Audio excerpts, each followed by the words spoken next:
Oh, hi. Just me again.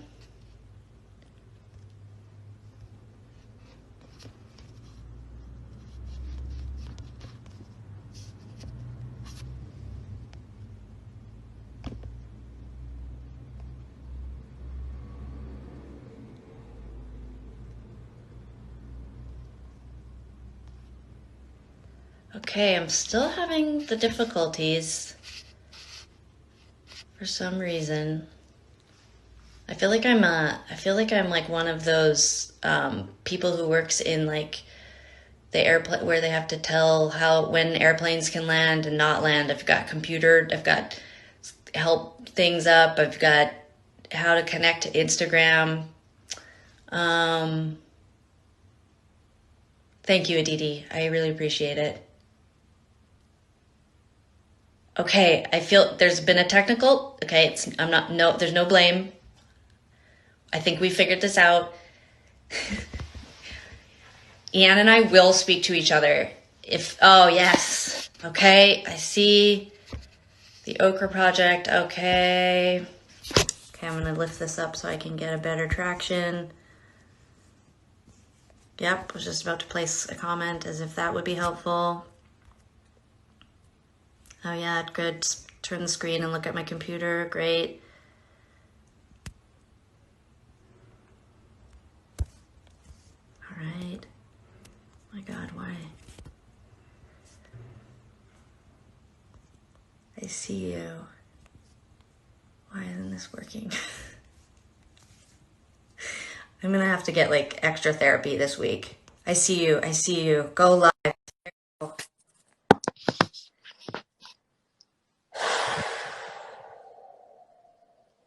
Waiting. We're Hey connected. there.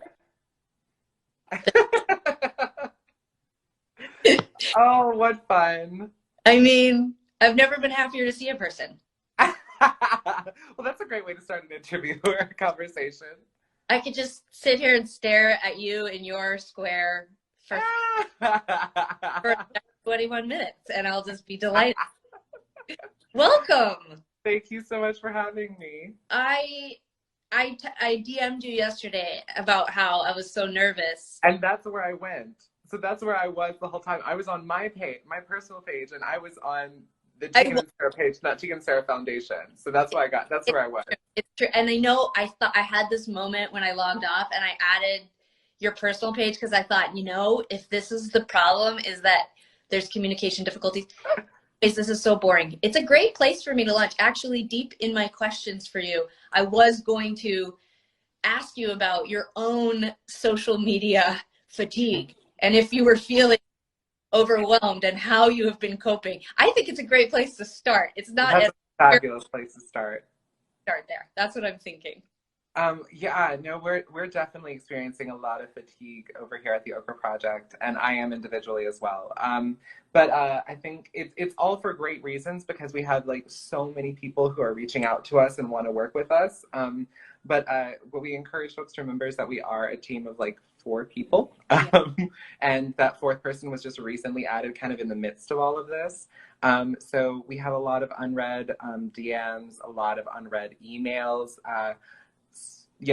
Here we are, y'all. We're doing the work. And so I think that a lot of it has been the priority to make sure that like kind of we have we have a staff meeting on Monday, and then we have a mental health check-in staff meeting on Friday, which is like no work at all. We just like talk about like how we're feeling, where we're at mentally.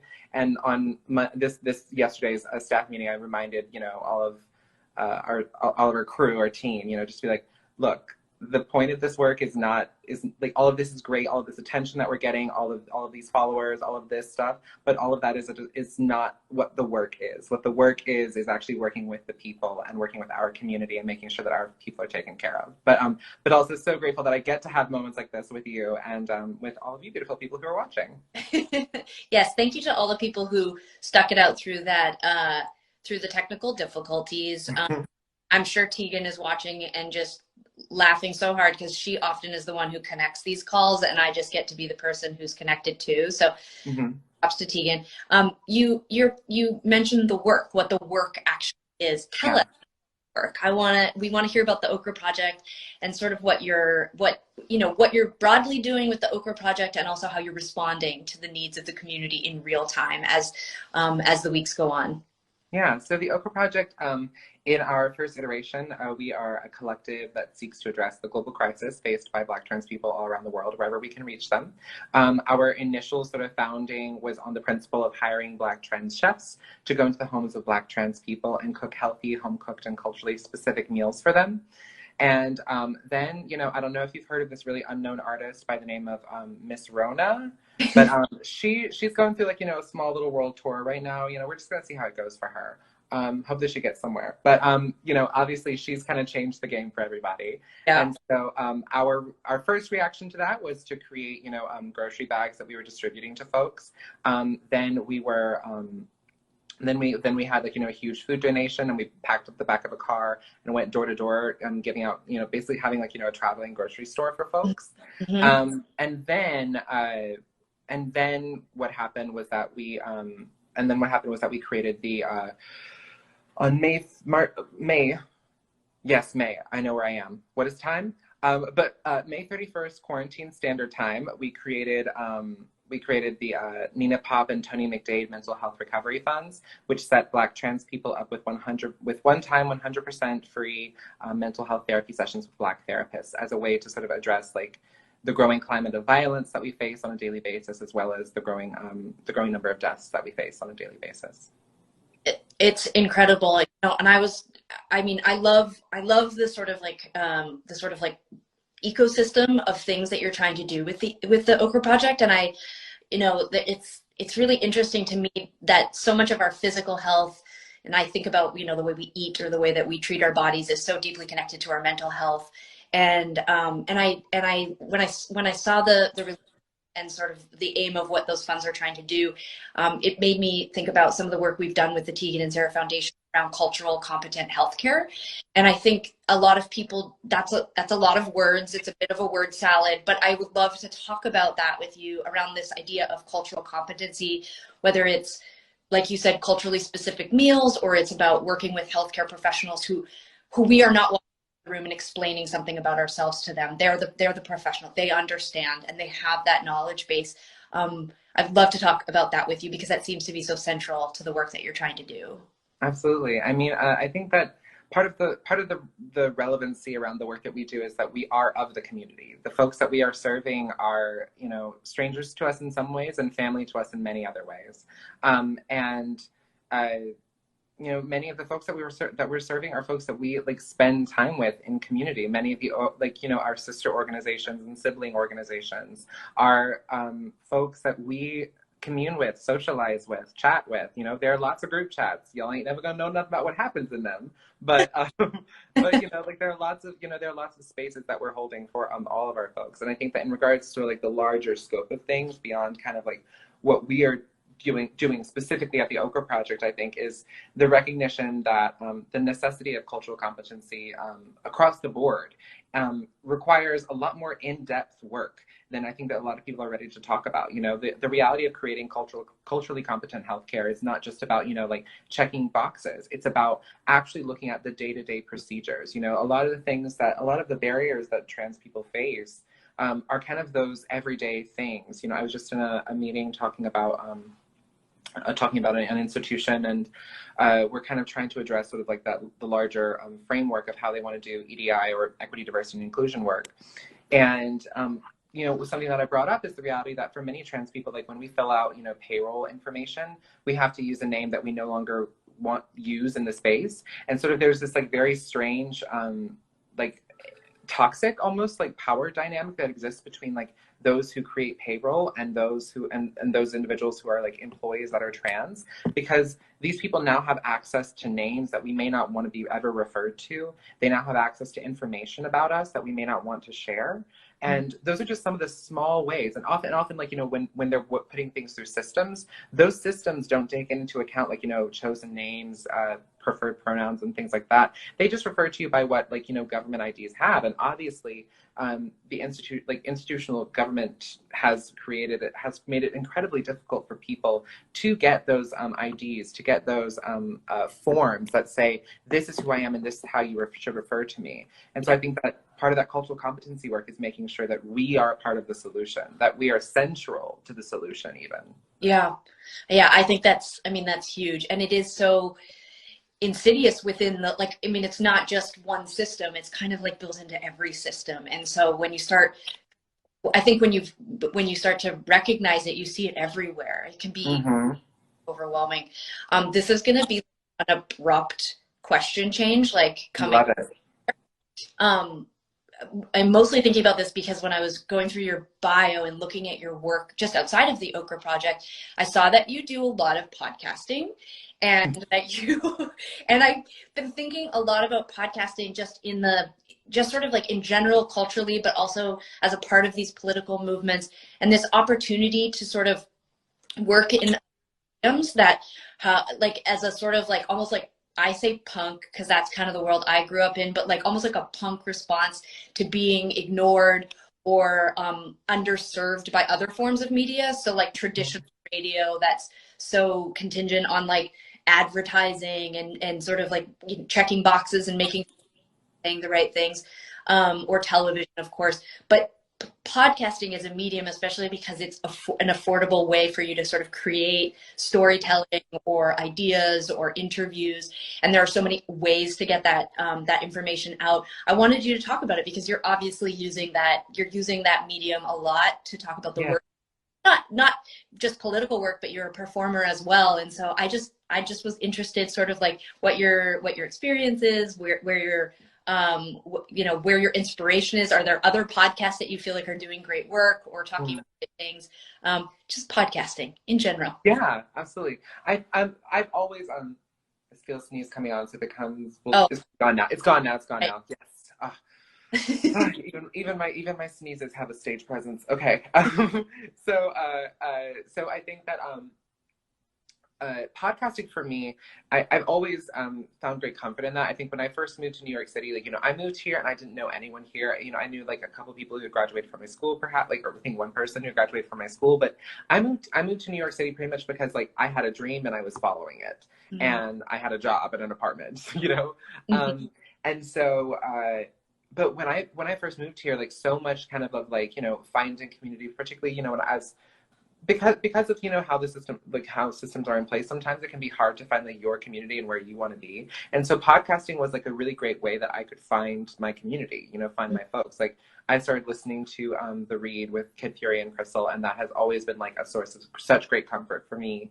And so I think that for me, like so much of like the podcasting world has been that for me. It's been like, the ability to sit down and create space and for people to have like interesting conversations and to approach things in different ways. And it feels like you get to sit in the room with folks and hear from them, and you feel a little bit less alone. And you also can feel engaged and thoughtful. Now so much of, like news media is also using podcasts as a means of like, following up. And so, or following up, by which I mean that, there are many like news media will then take like their segment and put it into a podcast. Like you can have access to TED Talks, access to this. And I think the fact that there is like this large community of resources, as I see them, of fictional storytelling, as well as, nonfiction, as well as just conversations between individuals, like news, there's so much that's available now. And the fact that, for the majority, all of it is free. I think that's incredibly important. And so I definitely hear you as far as like, that hearkening to like a very punk mentality of like, for the people. And I think that, that for me has been so essential of also like shaping kind of what information I'm taking in, because I've always valued, like I'm a debater, and I'm a triple Leo, so I love like debate. I love leadership, I love all the things, So I'm all about engaging in dialogue with folks, and I think that that's like where I learn and thrive the best. And so being able to kind of like be the little fly on the wall of a podcast, I think has been great, and then to actually do them myself has been really really great as well. That's really cool. I Thank do. you for an actually original question. I've never gotten the question before. There's probably, my girlfriend's probably like sitting in her office right now smiling because last night I specifically said, as a performer, as an artist who has spent a lot of time being interviewed, I have such empathy. Like I went and watched all the videos and all the things that you've been doing so much work and doing so much education and talking and answering. And I know it's not the question, but it's like you get asked the same stuff over again, and it can become so, it's just difficult to come up with like original fresh answers, like. Absolutely. And I just was like, I have got to come up with some other questions. And also thinking about, like, you know, sometimes Tegan and I we'll get a question and Tegan will start answering in a way that it's like not even it's not an answer to the question, it's just an answer to a question, like she's just saying something that she's interested in saying. Yeah. Just think, oh, I don't want to waste this next 5 minutes rehashing something that's like already out there on the internet. So, but I did think you had like a very, there was an abundance of podcasting in your bio. And I was like, this is interesting to me. It also just sort of speaks to this, like, what strikes me about you is that you're sort of representative to me of this like really inspiring wave of people who are using these technologies in innovative ways to reach people in a fresh way, because it's so easy to be exhausted and inundated with news, like how do you or stories or ideas, and I feel like it's just really fresh, and I feel like that's why it's resonating and why it's really connecting. And the work too, I mean, I love, part of what drew me into the Okra Project is just, it's not, I mean, I know it's delivering food and it's preparing these meals, but I also saw that you sometimes do what would you call it, like mentorship, or you would do like programs where you can go in and learn from the chefs themselves, or yourself. I love that because it really speaks to this idea of like, you're not just offering a service, you're really planting seeds and nurturing that within the community, which I think is really cool. I wanted to ask you about the Brooklyn Liberation event for trans folks a couple of weeks ago. So epic, really kind of, I mean, that to me is like historical. It's so massive. Your speech, middle fingers in the air, the police helicopter. I mean, it's like, to me, it was like electrifying, goosebumps. I was so moved. I wanted to get your take on that experience and what that meant to you. But I also wanted to talk before we wrap up. I want to talk about what to me is the next, the next sort of iteration of the LGBTQ plus movement, and around Pride specifically, and how we can do better, and how our prides really moving forward the Brooklyn Liberation event to me is sort of almost the blueprint of what we need to be thinking about in terms of Pride moving forward. Well, thank you so much for that. And I'm anywhere, whichever. No, but thank you so much for saying that. I'm so grateful to have been a part of that moment in history. It really does feel that way, and also to like every single person who was involved in making that happen. We basically had folks who showed up and said, we believe that you are the person to guide us through this, but like we want to create this moment, but we know that we're not the people to do it. And that's not something you hear very often. And it really worked. And the fact that they actually were dedicated to doing that, because so many people kind of say like, oh, you take the lead, you do this. And it's like, really what you're asking me to do is to do all the emotional labor while you take the credit. And that has not been the case at all. And so I've been very grateful to be a part of that team, and very excited for the potential of what can happen moving forward with that team, as well as just, and just honestly just grateful to have just to stand on top of the Brooklyn Museum and to incredible, speak from the heart to a crowd of 15,000 people. It's not something you do every day, and so I'm very grateful for that. But I think that kind of what you were referring to is, or what you were talking about was some of the next wave, or whatever this is, of the queer movement. And I think that for me,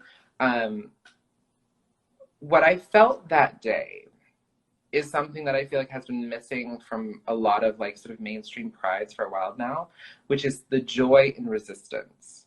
right? Because I think that when we hear words like rebellion, resistance, protest, rally, you know, there's always this association of rage and anger. And what I found was so beautiful about that day was that it genuinely, genuinely felt like every single person who was there was experiencing joy, and that was our resistance. We took pleasure in saying, you know, fuck you to the militarized police state. We took pleasure in like chanting to cops, like, you gonna lose your job, you know, you about to lose your job. Like that was just like, that was like one of our rallying cries. And I feel like, you know, like I think when people are able to say with relish and with pleasure, like actual like joy-centered pleasure, you know, like no justice, no peace, fuck these racist ass police, like that is something worth talking about. I think that's a pride that I can really get behind. Yeah. I think that, you know, and I want to be very, very clear. I am a very pro-sex person. I'm pro-ho person, pro-sex worker person, very all of those things. And so I want to be very clear that it's like, I have absolutely no beef with pride that is like, you know, very naked, very sex and hookup centered, very, you know, like to use our phrase, like dykes on bikes, very like all of the various like pieces of that exist. I'm here for every single bit of it because I'm not about playing respectability. I'm not about us like pretending that we need to like elevate ourselves, that we need to like, you know, sanitize pride for like allies who would come in or people who would enter the space.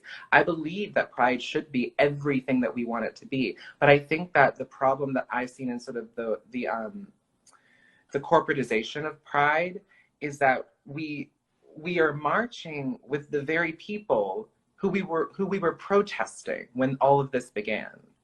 We are protected and by the very people who are actively to this day, in this very moment, working to see us fall. There is a reason that we had to like give middle fingers, because there are drones flying over our heads. Like I need you to understand something, that like I was at a vigil yesterday, you know, centering and celebrating the life of Quin, who was a 19-year-old activist who was murdered and after reporting a sexual assault. At that vigil, at that vigil for her, and it was an all-Black space. We were gathered around pictures of those we have lost and who have been taken from us, and we were saying their names. And as we did so, a drone was flying low over our heads, trying to distract us from what we were doing. That is the kind of militarized police state that we're living in right now, and that kind of thing, that's not what pride is about to me. And I don't think that's what pride, and that's definitely not what pride was meant to be. When pride first began, that's not what it was meant to be. So our pride needs to be in the pride that we take in saying fuck you to the systems that try to kill us and erase us over and over and over again. Yeah, and I think it's a really powerful message to be delivering, especially during Pride Month, and especially because our community, a big umbrella. It's a big umbrella, but we cannot forget that there is a significant amount of support and money in very specific areas of LGBTQ community, and those are the people with that sort of like white male cis privilege and power, and that money and those resources, they need to be redistributed to the other parts of our community. But also it's about having those parts of the community stand up and say, we acknowledge that this is happening. You don't want the police in our Pride event? Absolutely. We will not allow that. We will demand that not happen. And that's my call to, like, you know, right now to our community, is that we need to get on board for this. We can't, none of us are gonna win. None of us are gonna overcome any of this shit if we don't listen to the people who are telling us, like, these are the demands, this is what is required if we're gonna move forward with these events. And I thought the Brooklyn Liberation event, again, blueprint for how all the prides really should be looking, you know, moving forward. It should be about centering Black trans lives. It should be about no police in or out of uniform. It just, to me, seems like it's a no-brainer, and it's very inspiring. And I'm a total punk, like, fucking burn down the I'm like on the Tegan and Sara Foundation website saying this, but like, that's fine. It's fine. But like, if we were on the Tegan and Sara band one, I mean, I would be using a lot more swear words, but I am Canadian. So and something I do want to say really quickly is that, you know, you brought up kind of the idea that those that we kind of stand in opposition to are white cis white cis, you know, gay men. And I think that is absolutely a part of the narrative. But I think it's also necessarily, you know, as two women who are sitting here and talking to each other, I think it's also really necessary that we open and acknowledge the fact that we have a whole community, a whole sub-community of like primarily white women who identify as feminists and are called, you know, trans exclusionary radical feminists, right? And the fact that those white women are still given the space to be called radical feminists, right? Even that is a violence against trans people. I mean, and I know that we want to talk about, you know, J.K. Rowling, but J.K. Rowling is representative of a much larger problem that has been going on for a much longer time. Plus, also, J.K. Rowling no longer wrote Harry Potter. You can't take it from me. I refuse. So that's that on that. But like, I think it is necessary for us to acknowledge the fact that it's like the work, like we can't just cast, you know, cis white gay men as the only problem that exists, because that ignores a much larger problem. And especially when we as women are gathering, we don't have to talk about men because we got problems that we can discuss right here, you know? And I think that like, I'm all about like decentering men from conversation. I'm all about just like no men. Like, you know, trans men, obviously, like I support and care for, like trans men can stay and but like, you know, like literally, like I'm all about women when we gather having conversations about like how we as women are standing up for each other, are holding each other down. Because in my experience, it's been women, and specifically in my experience, Black women, who are the ones that hold me down. And so I think that when we as women gather, we don't have to even talk about these cis white men that exist, but we can talk about the fact that there are problems that we as women are not ready to talk about between each other. Because you cannot call yourself a feminist if you're trans exclusionary. There's no way to do it, because we're all women and we're here for all women. You are totally right. And, you know, I know Tegan and I have kind of made it, I mean, how do you say this and police it, but, or not police it, but like, you know, like how do I know or monitor it? It's like, we have said, if you are a TERF, burn the albums, unfollow, fuck off. Like, we don't want you. It is not happening. And we are actively, you know, we are using language that we don't even normally use. Like, we're not really those kind of like, we're not that confrontational. You know, we're sort of been really proactive. I feel enraged when I think about the TERFs. I don't want them on our pages. I don't want them at our events. I don't want to be associated. And I think that is the approach that we have to take within the community. It's just, it's that clear. It's like, no, we don't support it. I don't care if they have space. I don't care if they can be amplified or, you know, whatever on YouTube, like not in our spaces, not on our platforms, not at our show. And they should. And I think that that's the thing is like, you know, something else that we need to talk about is the fact that we constantly debate with these folks, right? And what I love about what you're saying, what I want to uplift of that is that like, what feels so good to me as a trans person hearing that is that it's like, when someone is taking a hard stand on something, because I think that so many of us are kind of like, so many of us like want to have conversations where we're trying to find the middle line, you know, and we're trying to like, you know, open up the dialogue and have a conversation about these things. But I think what's so crucial in understanding this is that it's like, when you debate something, going into a debate, you have to believe that the other side has something worth debating. And in that, when you enter into a debate about these things, in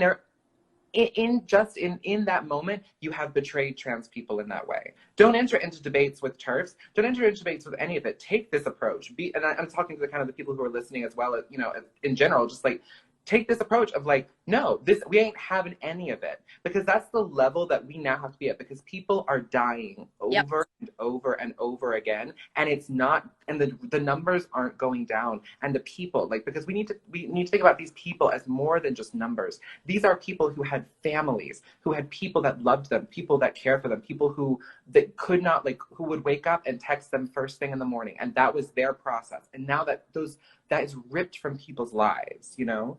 And that needs to be the level of seriousness that we take with this stuff, because transphobia is not transphobia is actively killing people today. Yeah. It is happening right now. And so I so appreciate you for naming that and in this space and be like, no, this is a hard line. And I think that we need to have more people, and specifically more celebrities, who are saying, this is the hard line, you can't cross it. Yeah. You know, I'll be honest, sometimes, you know, I feel bad. I don't feel bad for celebrities, but like, I do think a lot of people we're down here doing the work. We care about this. This is our community. These are our friends. These are our people. We are, you know, like, this is really innate. Like, it's built into my world. I've had so many people reach out since we started publicly talking about TERFs that are just like, what is that? Like, they're just so confused. And I think like there is this kind of explosion of information for people right now. And so I think you're going to see, I believe, and I require and demand this of my social circle anyways, I think you're going to see this kind of this social awareness, like cultural awareness about how we are all actively participating in the harm of Black trans people if we are not speaking out against it. And I think that there was this kind of, maybe it's a benefit of a doubt, but I think a lot of people didn't realize that by doing nothing, saying nothing, not knowing, that they were actually participating. And I guess I'm hopeful in thinking that now that people are being educated, that we will see these kinds of events and this kind of support and this these declarations. It's not accepted here. Our fans know it. I think all these other celebrities and bands who want to seem down with the LGBTQ people and are great allies, let's see it, say it, declare it, show it. We want to. I'm so not interested in like a banner that you're going to put up or a flag you're going to put up. Like, that doesn't save my life. Like, all that's going to do is that's going to give them something to wrap a body in. Yeah. So wrap that body in that flag, you know, that's not enough for me. Yeah. So what I want to really have celebrities start saying in this moment is like, here are the hard lines. Here's where people get like, y'all on the outside. Yeah. How does that feel? Yeah. You know, trans people come to the forefront. Yeah. Y'all stand right here next to me. Come get on stage with me. Share the platform with me. You know, that's the level of seriousness that we have to take this. And I think that, you know, we are in a particular moment and in a particular time where I don't know what happened, whether it be Miss Rona and her world tour, or whether it be, you know, like just whatever, or the fact that we're all inside and we're just looking for a reason to get outside. But whatever has brought the people into the street day after day after day, we keeping that energy going. That energy needs to stay here till 2021, 2022, 2023, and onward and onward. And I said this at the Brooklyn Liberation March, which I said, what we have established today is the lowest bar. We have set the lowest bar, the lowest expectation that we should have when Black trans people die, which is that if Black trans people are murdered, 15,000 people plus show up. We've set the bar. Now it is 15,000 or nothing. You know, we out here now. There's no other option. It's 15,000 or 20,000, 50,000, 100,000. Like, that's how many people need to flood to the streets when a Black trans woman is murdered, because that is what she is worth. Yeah. Oh, I mean, I love you. You're amazing. Oh, thank you. I could do this all day. Absolutely, but I know that we have a time limit. So. I know. You just, there's so much, because you are, it's not just the Okra Project, it's you, and it's the energy, and also I think like this movement, and it's inspiring, and it's incredible. Tegan and Sara Foundation are honored, proud to be supporting the work. I hope we can continue to support the work. And thank you for that, Grant. Thank you. Really. I love it. And also for the people that are watching, we will have lots of information about the Okra Project and all the stuff that you're involved in.